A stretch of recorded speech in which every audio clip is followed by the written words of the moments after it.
Hello everyone, एक बार फिर से आप सभी का स्वागत है आपका अपने यूट्यूब चैनल एजुकेशनल गैलरी में। दोस्तों, इस पर्टिकुलर वीडियो में हम करंट अफेयर्स के कुछ इंपॉर्टेंट क्वेश्चन डिस्कस करेंगे जिनका भी बीपीएससी का एग्जाम है, 69 बीपीएससी का एग्जाम है सितंबर में। उनके लिए तो ये महा इंपॉर्टेंट है, वीवीआई दोस्तों उनके लिए, क्योंकि आजकल आप देख रहे हैं बीपीएससी में जो लास्ट ईयर क्वेश्चन पूछा गया था इसी साल 2023 में फैब में जो एग्ज़ाम हुआ था प्री का, तो एक से एक बेहतरीन क्वेश्चन थे। आपको डीपली स्टडी करना पड़ेगा, कम से कम एक साल का तो करंट अफेयर्स आपको पता होना चाहिए। तो ये कुछ जो इंपॉर्टेंट करंट अफेयर्स हुए हैं इस बीच में, उससे रिलेटेड क्वेश्चन है। आप इसको जरूर देखिए, आपके लिए बेटर रहेगा आपके एग्जाम के लिए। इसके अलावा कोई भी आपका एग्जाम है तो वहाँ भी आपको ये हेल्प करेगा। आइए स्टार्ट करते हैं फर्स्ट क्वेश्चन से। देखिए फर्स्ट क्वेश्चन है, रक्षा मंत्री राजनाथ सिंह ने 8 मई 2023 को कहाँ भारतीय वायुसेना हेरिटेज सेंटर का उद्घाटन किया। देखिए भारतीय वायुसेना जो इंडियन एयरफोर्स है उसका हेरिटेज सेंटर का उद्घाटन कहाँ किया है, तो चंडीगढ़ में किया है। और साथ ही साथ दोस्तों चंडीगढ़ में ही ना जो नॉर्थ इंडिया है, उत्तर भारत का सबसे बड़ा सोलर फ्लोटिंग पावर प्लांट भी इस्टेब्लिश किया गया है। उत्तर भारत का सबसे बड़ा सोलर फ्लोटिंग पावर प्लांट भी इस्टेब्लिश किया गया है, इसको भी ध्यान रखिएगा। ऑल राइट, क्योंकि आपको पता होगा जो 68 बीपीएससी में question solar floating power plant से क्वेश्चन आया था, लेकिन वो बिहार से था कि बिहार का पहला सोलर फ्लोटिंग पावर प्लांट कहाँ लगाया गया है। और उसमें भी जो सिटी का नाम, डिस्ट्रिक्ट का नाम नहीं दिया गया था दोस्तों। डिस्ट्रिक्ट में जो जगह था, जैसे कैदराबाद दरभंगा था, उसका नाम दिया हुआ था। ऑल राइट, दरभंगा का ही 3-4 जगह का नाम दे दिया था। डिस्ट्रिक्ट का नाम देना चाहिए था, लेकिन उन्होंने सिटी का नाम दे दिया, तो वो क्वेश्चन थोड़ा कॉम्प्लेक्स हो गया था। जो दरभंगा के आसपास थे उनको तो पता था, और जो उससे बाहर थे उनको हो सकता है अगर पढ़े होंगे तो पता होगा, नहीं तो पता नहीं था। तो देखिए चंडीगढ़ में ही एक आप याद रखिएगा कि उत्तर भारत का सबसे बड़ा जो solar floating power plant establish किया गया है। साथ ही साथ जो इंडियन एयरफोर्स का हेरिटेज सेंटर वहीं पर इस्टेब्लिश किया गया राजनाथ सिंह द्वारा। चंडीगढ़ में भारत का पहला वायुसेना हेरिटेज सेंटर राष्ट्र को समर्पित किया गया। यह हेरिटेज सेंटर कलाकृति नमूनों और परस्पर संवादात्मक बोध के जरिए भारतीय वायुसेना के विभिन्न पहलुओं को दर्शाने का कार्य करेगा। सेकेंड देखिए, देश का पहला केबल स्टे रेल पुल कौन सा है जिसे जम्मू और कश्मीर के अंतर्गत बनाया गया है। केबल स्टे रेल पुल, ये क्वेश्चन आपको आ जाएगा कि देश का पहला केबल स्टे रेल पुल कौन सा है, तो अंजी खंड ब्रिज। देखिए अंजी खंड ब्रिज है, इसको बनाया गया सबसे पहला केबल स्टे रेल पुल है।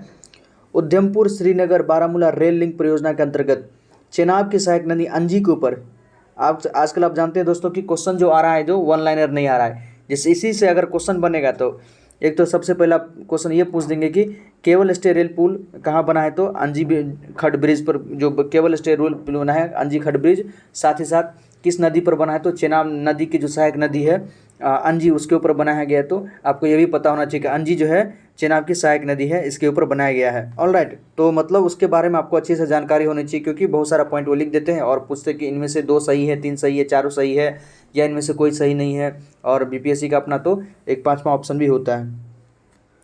थर्ड क्वेश्चन देखिए, वायुसेना ने राजस्थान में 8 मई 2023 को हुए विमान क्रैश के बाद कौन से विमानों की उड़ान पर अस्थायी रूप से रोक लगा दी है। देखिए जो है राजस्थान में 8 मई 2023 को विमान क्रैश हुआ था, और इसके लिए जो MiG-21 है, MiG-21 बहुत पुराना विमान है, इसको उन्होंने वायुसेना ने इसको अस्थायी रूप से, टेम्परेरी रूप से इसको रोक लगा दी है कि अब इसका कोई भी मतलब हम उड़ान नहीं भरेंगे, क्योंकि पुराना हो चुका है। वैसे भी इनको हटाने पर ये लोग हैं कि इनको हटाएंगे ही, सेवा मुक्त करेंगे, लेकिन फिर भी क्योंकि बार बार ये क्रैश हो रहा था, इससे पहले भी कई सारी घटनाएं हो चुकी है। आपको पता होगा कि भारत के जो पहले CDS थे उनका भी हेलीकॉप्टर दुर्घटना में डेथ हो गई थी। तो इसलिए वायुसेना की जो दुर्घटना होती रही है दोस्तों, उसके कारण कि MiG-21 को अस्थायी रूप से हटाने का मतलब इसको चालू करने का भी रोक लगा दिया गया है। देखिए एयरफोर्स में MiG-21 के 3 स्क्वाड्रन है, हर स्क्वाड्रन में 16 से 18 एयरक्राफ्ट होते हैं। इस हिसाब से लगभग 50 MiG-21 सर्विस में है। टोटल जो है लगभग अभी 50 MiG-21 जो है सर्विस में। इन्हें 2025 तक रिटायर किया जाना है, मतलब 2025 तक इनको रिटायर किया जाना ही था, लेकिन इससे पहले ही अभी इनको टेम्परेरी रूप से रोक लगा दिया गया है। नेक्स्ट क्वेश्चन है, भारतीय रिजर्व बैंक ने देश में कितने रुपए के नोटों को मई 2023 में प्रचलन से बाहर करने की घोषणा की है। ये तो आप जानते हैं कि जब कर्नाटक के चुनाव हारे थे, बीजेपी जब कर्नाटक का चुनाव हारा था तो मोदी जी आए थे और सीधे घोषणा करके कि 2000 का नोट अब नहीं हो जाएगा। एक तो वो 2000 का नोट पहले चलाए थे, अब 2000 का नोट वो बंद कर दिए। खैर उनकी जो भी हो, और सीधे निकल गए थे विदेश की यात्रा पर। तो 2000 के नोट को प्रचलन से बाहर करने की घोषणा की है। नवंबर 2016 में प्रधानमंत्री नरेंद्र मोदी की ओर से रातों रात 1000 और 500 के नोटों को बंद किए जाने के बाद रिजर्व बैंक द्वारा 2000 के नोट बाजार में लाया गया था। 2016 में जो आपको याद होगा कि 8 नवंबर 2016 को मोदी जी रात को 8 बजे आए थे और कहे थे कि 1000 और 500 के नोट अब नहीं चलेंगे, और उसी समय 2000 के नोट लाए थे, और अब 2000 के नोट भी उसमें कहे थे कि इससे भ्रष्टाचार कम होगा, और अब कह रहे हैं कि इससे भ्रष्टाचार बढ़ गया है। खैर, next question 5 number, Neeraj Chopra ने दोहा में 5 मई 23 को पुरुषों की कौन सी भाला फेंक स्पर्धा 88.67 मीटर के थ्रो में के साथ जीती? तो दोहा डायमंड लीग, जो दोहा डायमंड लीग मीट हुआ था उसमें इन्होंने स्वर्ण जीता है दोस्तों, उन्होंने गोल्ड मेडल जीता है नीरज चोपड़ा। नीरज चोपड़ा आप जानते हैं कि टोक्यो ओलंपिक में उन्होंने कीर्तिमान स्थापित किया था भारत के लिए, जो पहला गोल्ड भाला फेंक के जेवलिंग थ्रो में इन्होंने लाया था। और अभी भी डायमंड लीग जो हुआ था, लुसाने डायमंड लीग, उसमें उन्होंने गोल्ड जीता है। साथ दुबई में हुआ था, उसमें भी इन्होंने गोल्ड जीता है। तो इनके बारे में तो अच्छे से पढ़ के जाइएगा, नीरज चोपड़ा के बारे में, इनसे क्वेश्चन बनता है ज़्यादा से ज़्यादा। नेक्स्ट क्वेश्चन, खेलो इंडिया यूनिवर्सिटी गेम्स 2022-25 में से शुरू होकर 3 जून 2023 तक उत्तर प्रदेश में संपन्न हुआ। इसका शुभंकर क्या है? तो देखिए, खेलो इंडिया यूनिवर्सिटी गेम्स, ये तो होता है खेलो इंडिया यूनिवर्सिटी गेम्स, और एक होता है खेलो इंडिया यूथ गेम्स। तो खेलो इंडिया यूथ गेम्स दोस्तों ये हुआ था आपका मध्य प्रदेश में, ऑलराइट। और जो खेलो इंडिया यूनिवर्सिटी गेम्स ये हुआ आपका उत्तर प्रदेश में। इसका जो शुभंकर था जीतू बारासिंघा इसका शुभंकर था। और खेलो इंडिया जो आपका यूनिवर्सिटी गेम्स है, खेलो इंडिया यूनिवर्सिटी गेम्स दोस्तों पंजाब यूनिवर्सिटी टॉप पे आया था, पंजाब यूनिवर्सिटी टॉप पे आया था। तो ये भी ध्यान रखिएगा कि खेलो इंडिया यूनिवर्सिटी गेम में पंजाब यूनिवर्सिटी टॉप पे आया था। और खेलो इंडिया यूथ गेम पूछ ले दोस्तों तो इसमें महाराष्ट्र टॉप पे आया था, सेकेंड नंबर पर हरियाणा था, थर्ड नंबर पर आपका मध्य प्रदेश खुद था। लेकिन यूनिवर्सिटी गेम में पूछे तो पंजाब यूनिवर्सिटी टॉप पे आए थे, और जीतू बारासिंघा जो इसका शुभंकर है। खेल के शुभंकर जीतू बारासिंघा आकर्षक जीवंत राज्य पशु जो गर्व से गौरव का प्रतीक है का अनावरण मुख्यमंत्री योगी आदित्यनाथ ने किया। 200 भारतीय विश्वविद्यालयों के 4000 से अधिक एथलीटों ने 21 खेल विश्व में प्रतिस्पर्धा की। ऑलराइट, ये तो उसके बारे में कुछ जानकारी है। नेक्स्ट क्वेश्चन है, वेरी वेरी इंपॉर्टेंट है दोस्तों, मणिपुर में जो हिंसा चल रही है पिछले कई महीनों से, और सरकार जिस पर चुप्पी साधी हुई है, आप भी देख रहे हैं। पूर्वोत्तर राज्य मणिपुर में किस गैर जनजातीय, देखिए गैर जनजातीय समुदाय को जनजाति में शामिल करने के 3 मई के मणिपुर हाईकोर्ट के एक आदेश के विरोध में पूरे राज्य में हिंसा फैल गई। देखिए जो मैतेई समुदाय है वहाँ पर, मैतेई है वो क्या है, एक गैर जनजातीय है, वहाँ के जनजातीय समुदाय के अंदर नहीं आता है। एक तो कुकी है जो कि वहाँ का जनजातीय समुदाय है, वह पहले से आपको वो जनजातीय समुदाय में शामिल था कुकी, लेकिन जब से मैतेई को उसमें शामिल किया गया है जो कि वहाँ पर जनजातीय समुदाय में नहीं था, जिसके कारण कि वहाँ पर हिंसा जो भड़क गई है। कई महीनों से वहाँ पर भयंकर हिंसा चल रही है, सैकड़ों आदमी की डेथ हुई वहाँ पर, लंबा हिंसा चला है। पुलिस का जो है हथियार लूट लिया गया है, थाना में कहीं आग लगा दिया है, बहुत सारे लोगों की हत्या हो गई है। बहुत सारे लोग जो है अभी भी बाहर में रह रहे हैं दोस्तों, कैंप बना के बाहर में उनको रखा जा रहा है। कई सुविधाएं कुछ तो है नहीं, जैसे तैसे अपना काम चला रहे हैं। और क्या हो रहा है नहीं हो रहा है तो आप जानते हैं कि सरकार जो है सब पे उनका कंट्रोल है, वो जो चाहती है वही लोग देखेंगे, जो नहीं चाहती वो नहीं देख पाएंगे। तो वो अपना ही बस मोदी जी का बस फोटो खींचने में लगा रहता है सब, और जो हो रहा है हो रहा है।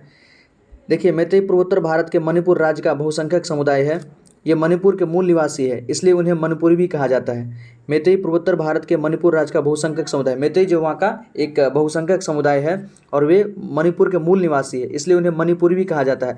धार्मिक दृष्टि से अधिकतर मैतेई हिंदू हैं, जो धार्मिक दृष्टि है ना उनमें अधिकतर जो मैतेई हैं हिंदू हैं, और इसी के कारण जो है इनको जो शामिल किया गया है वहाँ पर एक प्रकार से गैर जनजातीय समुदाय में जो उनको शामिल किया गया, जिसके कारण जो है कुकी समुदाय वाले लोग और दोनों में आपसी झड़प हुआ है और भयंकर हिंसा हुई है। 200 सैकड़ों आदमी की वहाँ पर डेथ हो गई है। नेक्स्ट क्वेश्चन, ये इंपॉर्टेंट क्वेश्चन है, कुकी मैती समुदाय का जो वहाँ पर झड़प हुआ है मणिपुर में, यहाँ से क्वेश्चन तो 100% बनेगा। इसके लेकर वहाँ जो अनुसुईया उइके जो वहाँ के राज्यपाल है, शांति समिति का गठन किया गया है और जांच के लिए पूरे उस जांच के लिए भी कमेटी बनाई गई है। तो इस पर आप थोड़ा अच्छे से पढ़ लें, ये क्वेश्चन आना है। नेक्स्ट है, भारतीय नौसेना का कौन सा सबसे पुराना लैंडिंग पोस्ट 36 वर्ष तक देश की सेवा करने के बाद 6 मई 23 को सेवा मुक्त हो गया? तो INS मगर, जो INS मगर है इसको जो है सेवा मुक्त कर दिया गया है। INS मगर भारतीय नौसेना के मगर श्रेणी के उभयचर युद्ध पोतों का प्रमुख जहाज था। वह garden bridge shipyard and building engineers Kolkata द्वारा बनाया गया था और 15 जुलाई 1987 को नौसेना अध्यक्ष एडमिरल RH तिहलियानी द्वारा कमीशन किया गया था। तो INS मगर को डीकमीशन कर दिया गया है। इसका निर्माण जो है जो कोलकाता में है गार्डन रिच शिपयार्ड जो लिमिटेड है उसके द्वारा इसका निर्माण किया गया था। याद रखिएगा, INS मगर को डीकमीशन कर दिया गया है। नेक्स्ट है भारतीय मौसम विज्ञान विभाग इंडिया मेट्रोलॉजिकल डिपार्टमेंट ने बंगाल की खाड़ी से आने वाली चक्रवात को लेकर 7 से 11 मई 23 तक पश्चिमी बंगाल और उड़ीसा में अलर्ट जारी किया था। तो साइक्लोन, ये हाल ही में जो मोचा साइक्लोन आया था दोस्तों, म्यांमार की तरफ से आया था मोचा, और सॉरी म्यांमार की तरफ से नहीं आया था, बंगाल की खाड़ी में उठा था, जिसके कारण कि पश्चिम और उड़ीसा में भारी अलर्ट जो है जारी किया गया था, और म्यांमार में से लेकर भारी क्षति हुआ था, जिसके कारण यहाँ से कुछ सहायता, जिसको ऑपरेशन करुणा नाम दिया गया था दोस्तों, जो कि म्यांमार में चला गया था भारत की तरफ से। चक्रवाती तूफान मोका, हिंदी में मोका बोलते हैं, इंग्लिश में मोचा, मोका के बांग्लादेश और म्यांमार के तटीय इलाके से टकराने से भारी बारिश हुई और 209 किलोमीटर प्रति घंटा की रफ्तार के साथ हवाई चलने के कारण बंगाल की खाड़ी के आसपास के इलाके में बाढ़ भी आ गई। ऑलराइट, तो याद रखिएगा मोका तूफान आया था मई के आसपास। नेक्स्ट है ऑल इंडिया रेडियो का नाम बदलकर क्या कर दिया गया है, जिसे 3 मई 23 को सभी प्रसारणों में लागू किया है, तो आकाशवाणी कर दिया गया है। ऑल इंडिया रेडियो का नाम बदलकर आकाशवाणी कर दिया गया है।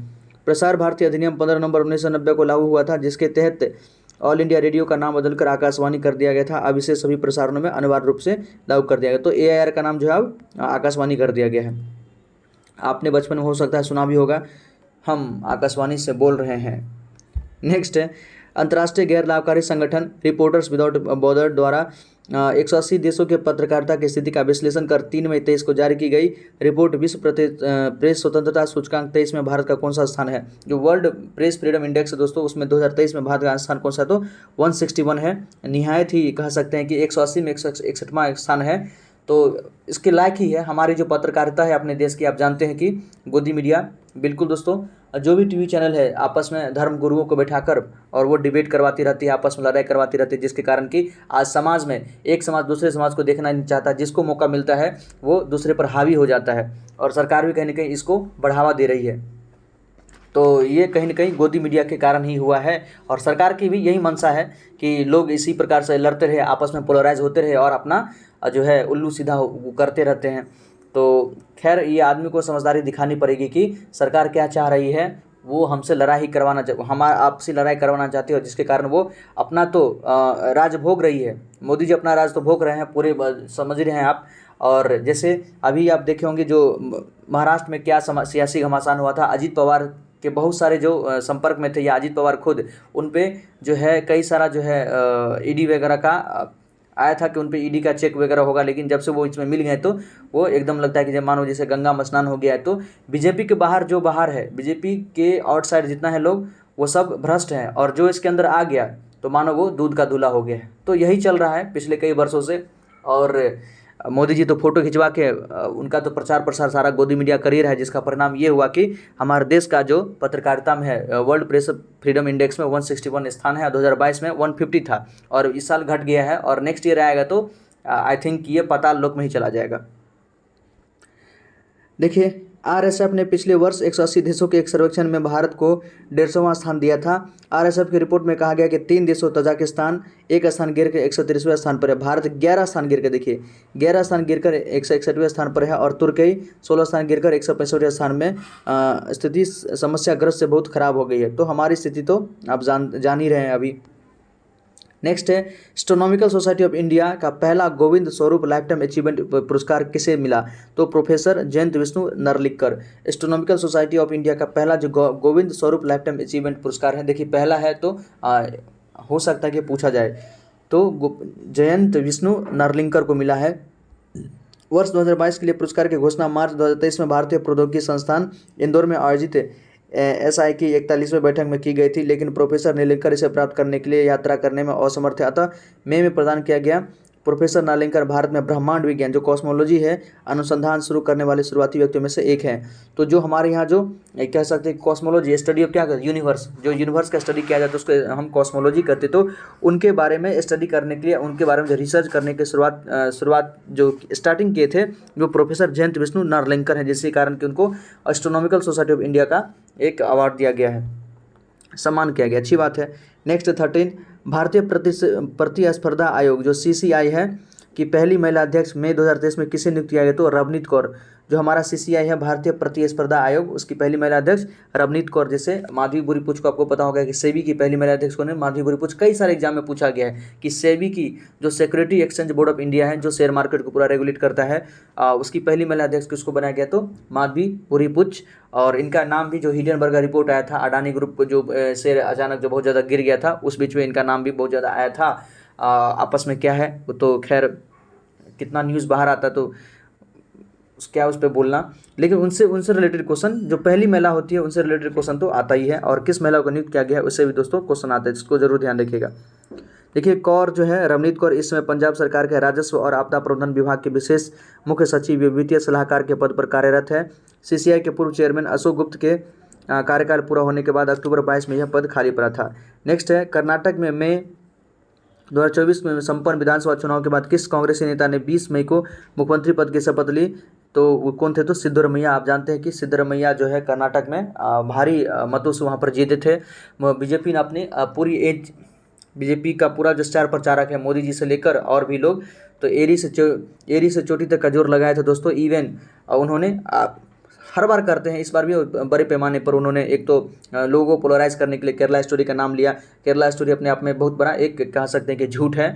और जो दूसरी बात है कि उन्होंने बजरंगबली का नाम लिया कि उनके नाम पर वोट लेना चाहा, लेकिन कर्नाटक की जो है जनता है, जो साउथ इंडिया है, उसकी जनता सब पहले से वो सब क्या है, लिटरेट है। कर्नाटक हो गया, तमिलनाडु हो गया, केरल हो गया, जो साउथ इंडिया है सब लगभग लिटरेट है, तो वहाँ इनकी दाल नहीं गलती है। इनकी दाल इधर ही स्टेट में गिर जाती है, क्योंकि यहाँ जाति प्रथा जो है बहुत ज़्यादा चरमोत्कर्ष पे है। धीरे धीरे यहाँ भी कुछ न कुछ बदलाव होगा दोस्तों, तो जिसके कारण कि बीजेपी वहाँ पर हारी और जो कांग्रेस की पार्टी है भारी बहुमत से जीती थी, जिसके सिद्धरमैया को बनाया गया है। DK शिव कुमार का भी नाम आया था, लेकिन शायद जो उन आपसी हुआ होगा कि 2.5 साल तक रहेंगे। खैर ये तो बाद में देखा जाएगा। फिलहाल अभी आपका सिद्धरमैया जो है वहाँ के चीफ मिनिस्टर बने हैं। नेक्स्ट क्वेश्चन देखिए, और आपको पता ही होगा दोस्तों, जब बीजेपी चुनाव हारने लगी थी, जब जीत रही थी, जब तक मतलब प्रचार हो रहा था, तो टीवी पर मोदी जी का फोटो दिखाया जा रहा था कि एकदम इतना वोट से जीत रहे हैं। इवन जो अमित शाह जी बोले थे कि बिल्कुल है कि हम जीतेंगे और भारी बहुमत से जीतेंगे, भारी मतलब सीट से जीतेंगे। उसके बाद तो उनका कोई आया भी नहीं इंटरव्यू। और खैर जब वहाँ जो काउंटिंग वगैरह हो रहा था, जब हारने लगा तो टीवी पर मोदी जी का फोटो हटा के और नड्डा के गर्दन पे गोली मतलब नड्डा का फोटो दिखाया जा रहा था। खैर कि कुछ भी हो जाए, आगे देखते हैं दोस्तों। श्यामा प्रसाद मुखर्जी बंदरगाह कोलकाता से म्यांमार के किस बंदरगाह तक मालवाहक जहाज यात्रा का उद्घाटन 5 मई 2023 को किया गया। बड़ा इंपॉर्टेंट क्वेश्चन दोस्तों।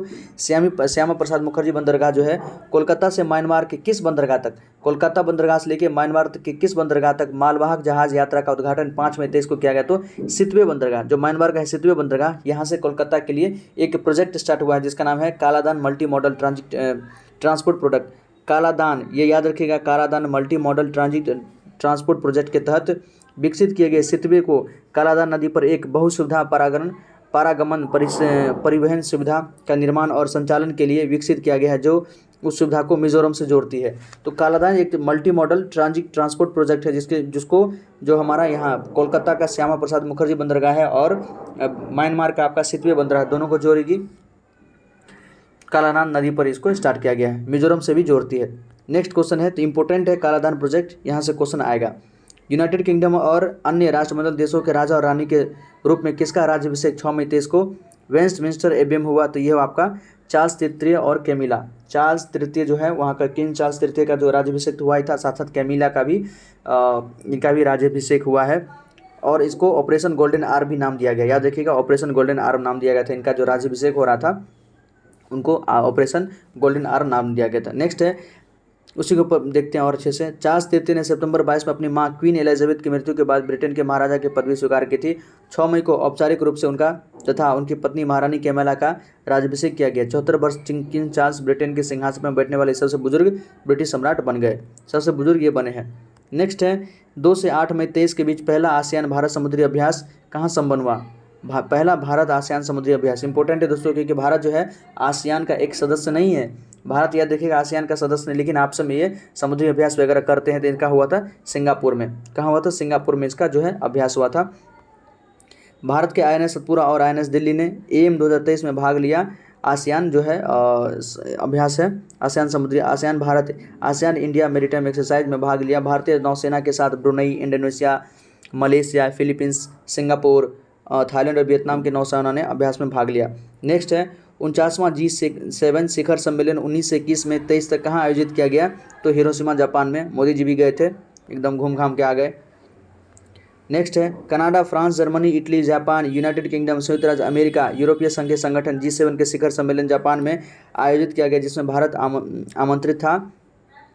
ये पूरा जो है जापान में था, यहाँ गए थे और उसमें दिखाया गया था। दोस्तों आप जानते हैं कि मोदी जी पलामू गए थे, फिजी गए थे। इन सब चीज़ों पर एक जगह उनके प्रधानमंत्री ने उनका पैर भी छुआ था। इन चीज़ों को बहुत ज़्यादा मतलब टीवी पर हाईलाइट किया गया था। तो कहीं ना कहीं पूरे 365 दिन मोदी जी का ही महिमा मंडन किया जाता है। देश में बेरोजगारों की क्या स्थिति है, रोजगार दिनों दिन जो है घटती ही जा रही है, इस पर काम नहीं हो रहा है, कितने लोगों को रोजगार मिला नहीं मिला, लोग कहाँ पर हैं, उनकी स्थिति क्या है। बस इनको है कि हमारा जो अर्थव्यवस्था है इंग्लैंड को पछाड़ दिया है, हैप्पी हो रहे हैं, आपस में फ़ोटो खिंचवा रहे हैं इनको। लेकिन जो आप जानते हैं कि स्थिति जो है लोगों की, अपने देश में लोगों की स्थिति दोस्तों बद से बदतर हो चुकी है। महंगाई चरमोत्कर्ष पे है, हर चीज़ लोग बहुत ज़्यादा मतलब सह रहे हैं, जैसे जैसे काम चला रहे हैं वो स्थिति अब नहीं रह गई है। सो बहुत ज़्यादा मतलब कंप्रोमाइज़ करना पड़ रहा है हर चीज़ों से। इन चीज़ों पर ध्यान नहीं दिया जा रहा है और बस जो भी हमारा मीडिया है उन्हीं चीज़ों पर लगे हुए हैं। मोदी जी का महिमा मंडन भर दिन आप देख लीजिए तो 24 आवर में हमको लगता है कि 20 से 22 घंटा तो मोदी जी के बारे में ही बस उनका जो है बड़ाई कर लो, प्रशंसा कर लो, यही सब अच्छी अच्छी बातें दिखाते हैं। और बैक में उनके द्वारा क्या किया जा रहा है उस चीज़ों के बारे में नहीं दिखाया जा रहा है। लोगों की स्थिति क्या है, हॉस्पिटल का स्थिति क्या है, बिजली, पानी, सड़क, इन चीज़ों को क्या स्थिति हो गई है अपने देश में, इन चीज़ों को मतलब कोई इस पर कोई रिपोर्टिंग वगैरह नहीं होता है। नेक्स्ट है इसलिए हमारा जो है अब रिपोर्टर्स विदाउट जो है वर्ल्ड प्रेस फ्रीडम इंडेक्स में हमारी स्थिति दिनों दिन घट गई है। और एक बात और है, जिस चीज़ में हमारी जो है रेटिंग घटती है उन चीज़ों को ये लोग नहीं मानते हैं, और जिस चीज़ में हमारी रेटिंग बढ़ती है उन चीज़ों को ये ढोल नगारे के साथ बड़ा बड़ा होर्डिंग लगवाते हैं और होर्डिंग के नीचे माननीय प्रधानमंत्री श्री मोदी जी, बस एकमात्र लगता है कि उन्हीं का योगदान है। इसलिए तो राहुल गांधी बोला था कि अगर मोदी जी को अगर इवन ब्रह्मा जी के साथ भी बिठा दे, भगवान ब्रह्मा के साथ बिठा दे तो वो ब्रह्मा जी को भी कन्विंस करने लेंगे, उनको भी समझाने लेंगे कि हाउ द कॉस्मोस वर्क, कि ब्रह्मांड कैसे काम करता है, इसकी पूरे ओरिजिन से लेके अभी तक का पूरा यात्रा वो मोदी जी ब्रह्मा जी को खुद समझाने लेंगे। तो खैर मन की बात मोदी जी का चल रहा है। नेक्स्ट है चीन के किस शतरंज खिलाड़ी ने अपने प्रतिद्वंदी रूस के इयान नेपोमिलांची को 30 अप्रैल 23 को अस्ताना कजाकिस्तान में विश्व शतरंज चैंपियन में ट्राईबैक में 2-5, 1-5 से हराकर खिताब अपने नाम किया? तो डिंग लिरेन को इन्होंने अपने नाम किया है। डिंग लिरेन कौन थे? तो डिंग लिरेन चीन के ये शतरंज खिलाड़ी हैं। डिंग लिरेन विश्व चैंपियन बनने वाले पहले चीनी ग्रैंड मास्टर हैं। देखिए विश्व चैंपियन बनने वाले पहले चीनी ग्रैंड मास्टर हैं, तो ये भी इंपॉर्टेंट है। डिंग लिरेन जो है चीन के पहले विश्व चैंपियन बनने वाले ग्रैंड मास्टर हैं। पिछले 10 वर्ष से नॉर्वे के मैग्नस कार्लसन विश्व चैंपियन थे, लेकिन उन्होंने पिछले वर्ष अपना खिताब बचाने से मना कर दिया था। नेक्स्ट है विश्व बैंक के कार्यकारी निदेशक ने 3 मई 23 को किस भारतीय मूल के व्यक्ति को 5 वर्ष के लिए अध्यक्ष चुन लिया गया? तो अजय बंगा। निर्विवाद रूप से दोस्तों यूनानिमस से इनको अजय बंगा जी को विश्व बैंक का अध्यक्ष चुना गया। तो अजय बंगा का कार्यकाल 2 जून 23 से शुरू हुआ है। विश्व बैंक के अध्यक्ष बनने वाले ये पहले भारतीय, अमेरिकी और अमेरिका सिख समुदाय के से आने वाले व्यक्ति हैं। नेक्स्ट है भारतीय वायुसेना ने सैनिकों ने फ्रांस में 17 अप्रैल 5 से 5 मई 23 तक आयोजित किस वायुसेनाओं का अभ्यास में भाग लिया? तो ओरियन। देखिए ये डायरेक्ट क्वेश्चन पूछेगा कि ओरियन जो एक्सरसाइज हुआ था किसका था? तो इंडियन का, एक तो भारतीय वायुसेना, इंडियन एयरफोर्स और साथ साथ जो है फ्रांस की सेना थी, उन दोनों के बीच में एक क्या ज्वाइंट ऑपरेशन हुआ था, ज्वाइंट एक्सरसाइज हुआ था ओरियन तो इंडिया और फ्रांस, याद रखिएगा ओरियन इंडिया और फ्रांस। इंपॉर्टेंट क्वेश्चन दोस्तों, एक आध क्वेश्चन एक्सरसाइज से रहता ही है। इस अभ्यास में भारतीय वायुसेना और फ्रांस के French air and space force के अलावा Germany, Greece, Italy, Netherlands, Britain, Spain और अमेरिकी के वायुसेनाओं ने भी भाग लिया। नेक्स्ट है किस देश में एक सोने की खदान में 6 मई 23 को आग लगने से 27 लोगों की मौत हो गई? देखिए सोने की जो खदान है, गोल्ड माइंस में आग लगने से 27 लोगों की मौत हो गई है। तो ये बहुत ही कह सकते हैं कि हृदय विदारक घटना हो गई दोस्तों। पेरू में गोल्ड माइंस में आग लगने से 27 लोगों की मौत हो गई है। पेरू दुनिया का शीर्ष सोना उत्पादक है और दूसरा सबसे बड़ा तांबा उत्पादक माना जाता है। पेरू की ऊर्जा और खान मंत्रालय के आंकड़े के अनुसार यह घटना 2000 के बाद सबसे घातक खनन दुर्घटना में है। तो बहुत बड़ी एक्सीडेंट है, 27 लोगों की मौत। जानते हैं दोस्तों, कई सारा परिवार जो है बिखर गया, कितों का मतलब परिवार जो है बिखर गया। इसकी मतलब भरपाई तो नहीं किया जा सकता है, कभी भरपाई नहीं किया जा सकता है। नेक्स्ट है 53 वर्ष के किस नेपाली शेर्पा ने